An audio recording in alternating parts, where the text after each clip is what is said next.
Hey, how's it going, people? Welcome back to the channel, and let's talk about Eberechi Eze. We need to talk about Eberechi Eze because he used to be in Arsenal's academy. He used to be one of those players that I really, at the time, to be honest, didn't know. But when he left Arsenal, he struggled heavily. He bounced from club to club, and then he found himself in Crystal Palace. And since then, it has been quite heavy life upwards for him. He slowly but steadily has grown, developed his game, became leader of the team together with Olise. Olise obviously went to Bayern Munich. Now there was Eze, Gehi, Arteta last season. And they are, basically everyone has been picked apart right now. But Eberechi Eze, as soon as he got linked with Arsenal, I was super excited. Ex-Arsenal guy, amazing under Glasner, one of the main guys for Crystal Palace, carrying the team, fantastic in the attack, the movement, the dribbling, the shooting, and everything. Everything screamed that this is what Arsenal need, because last year, compared to this year, Arsenal had similar issues. Attack was not clinical enough, it was very stale, and we lacked forward passing direct movement, which obviously Eberechi Eze excelled at every single bit of this, what I just named. And then the rumors started to fly around and everything. Arsenal are linked. Then in the summer, of course, he is going to Spurs apparently. Then Kai Havertz gets injured in pre-season. And all of a sudden, then a few hours later, he's linked with Arsenal. Next day, he's signing for Arsenal. And I could not have been more happy. I couldn't be happier. I'm not gonna lie. Eberechi Eze, to a degree, for me personally, was more exciting signing than Victor Gyökeres was. And I was happy about Gyökeres, super over the moon, because we finally will have goal scorer. Well, at least I thought we would. And then we signed Eberechi Eze, and I thought, wow, this could be fantastic. Gyökeres linking up with Eze, Eze moving forward, direct plays, taking on opponents, opening spaces, unpredictable attack. This sounds fantastic, in theory. And now we come to real life, where, well, let's be real, the picture is, well, let's just say it that way. Diametrally 180 degrees the straight opposite. It's not very exciting. It's borderline frustrating and annoying. And kind of feels like people want to say it's all on Arteta, but I also am going to say it's on both of them. It's on Eze and it's on Mikel Arteta. Obviously, it's on Arteta because he is just... Arteta is very, let's just put it that way, stubborn man, right? It's his way or the highway. If you don't do it like he says, well, you're screwed. Royally, you're screwed. Let's just put it that way. No player is safe from Mikel Arteta as well. Hammer. Judgment hammer. Let's just put it that way. Because we have seen what happened with Pepe, Aubameyang, Lacazette, Guendouzi, Torreira, and so on. Even Wanyeri to a degree, and so on, and so on, and so on, and so on. Emil Smith-Rowe, and everything. And now our attention has turned to Eberechi Eze to a degree. And we're going to look at from both perspectives. Mikel Arteta, right? Yes, it was his mistake. He didn't start against Liverpool early in the season because that could have won us the game, right? But I'm more talking about the way he has been treated. Yes, he has started games. Yes, he has come off the bench. The issue with this is he doesn't get consistent minutes. He doesn't get consistent time. He doesn't get into the rhythm. And it's basically like stop and go start. It's basically like trying to jumpstart a car which has been, let's just say outside it's minus 20 degrees Celsius, right? You go outside Monday early for work, you try to turn the ignition and the car just goes the battery, well, it's not working. Then you try some things, you try to do this, do that, you clean the car, you look at it, and you just go and until it works, you just try it. It feels like it's never ending, and the car is never gonna start. And you have to take the jump leads and all this. You know the drill, people, right?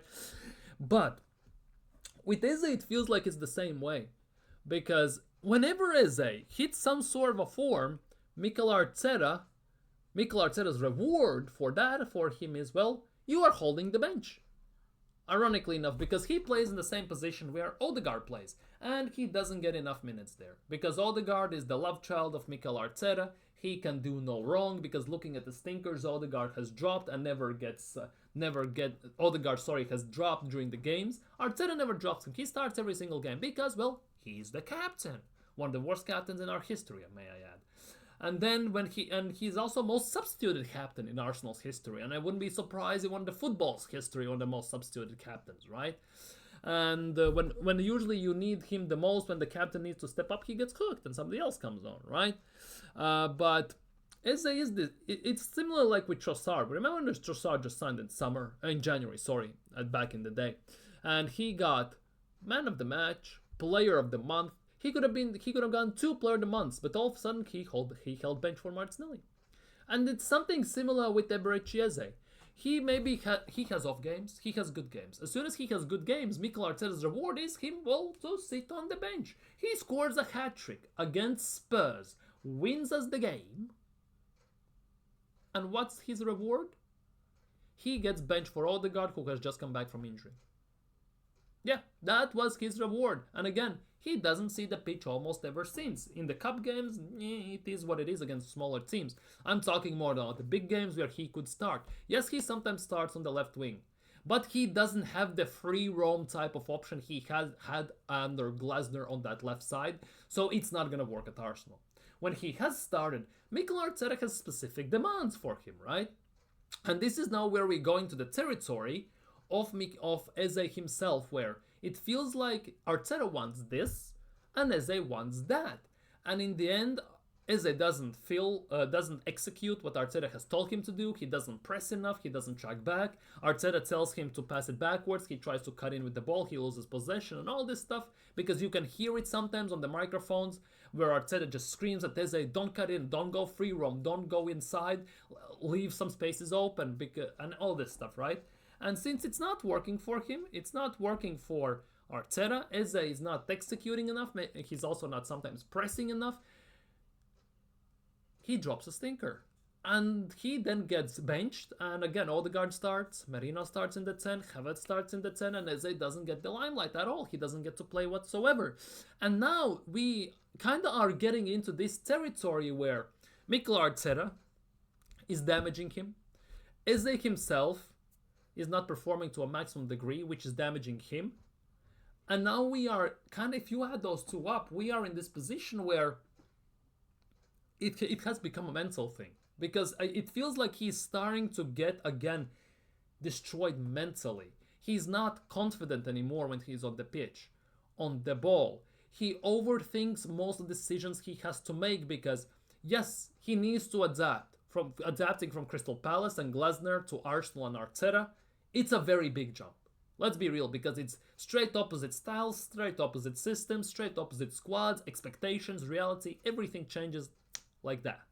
At the same time, this stop and start go from the bench and starting, when he does well, his reward is getting dropped.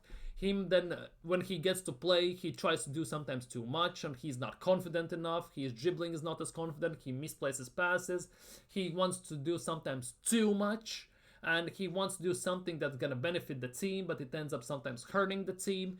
Then Arteta tells him what to do and he doesn't execute it to the full extent, maybe just by 60-70%, and that pisses Arteta off. And the combination of Eze and Arteta screwing themselves and each other over basically to a degree has become a mental thing, where it feels like his confidence is starting slowly to get shot into bits, where there are many Arsenal fans who think that he should play, including myself, but the way he is playing right now, nobody wants to see him play because he's dropping stinkers. He is not the same Eze. Because we all have image before our eyes of the Eze how he was at Palace. We have the image of Eze how great he was against Spurs. But overall, we don't see that almost at all throughout the course of the season so far. Maybe it's like it's under Pep, where the player signs first season, he is, well, let's just say it, average, bang average, or below that. In the second season, he just kicks into gear and he's fantastic. Maybe it's something like that. At the same time, we don't have the luxury to wait and find out. Man City was a machine, then they could afford that. We cannot at this stage. And this mental thing, I think his confidence is getting damaged quite heavily. It's being stomped into the ground. It's getting shot to bits. It's getting annihilated.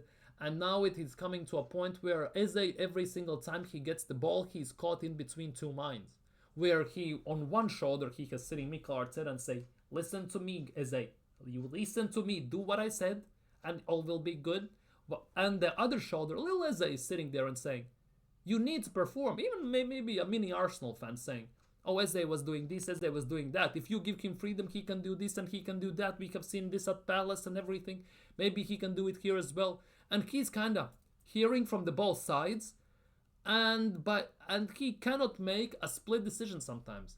It feels like his development, his growth, and him being implemented in the team is stifling and has frozen into the place, and kind of is regressing a tiny bit because all of these actions of Arteta, of Eze himself, and now this mental aspect I'm mentioning right now. This needs to be discussed because he was, for me personally, a bit more exciting signing than Victor Gyökeres, right?